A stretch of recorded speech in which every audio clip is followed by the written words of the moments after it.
Praise the Lord. आमे सृष्टिर विवरणी विषय आदि पुस्तक 1 रे पढ़ी सेठी आमे जानिबा को पाइथिले कि परमेश्वर स्वर्ग एवं पृथ्वी निर्माण करथिले। पृथ्वी रे समस्त जिनिस को परमेश्वर केमती निर्माण करथिले ताहा मध्ये आमे जानिथिले। ठीक सही भली आज मु गोटे छोटिया प्रश्न रखिया पई चाहूची।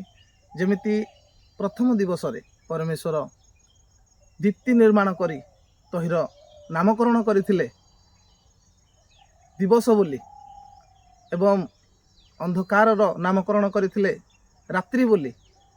ठीक सही भली द्वितीय दिवस एवं तृतीय दिवस, चतुर्थ दिवस एवं पंचम दिवस, षष्ठ दिवस रे एई 6टी दिवस रे परमेश्वर कौन कौन सब निर्माण करथिले आपण माने जदि जानि छंती कमेंट बॉक्स रे जणांतु। नचेत मु गोटे फुल वीडियो बनैछि सृष्टिर विवरणी भाग 1। जदि जानिया पई चाहुछंती देखिया पई चाहुछंती ताहले मोर यूट्यूब चैनल ग्रेस बिलीवर्स रे ताहा अपलोड करा जाइछि, जाइकि देखि नियंतु। रहिले नमस्कार।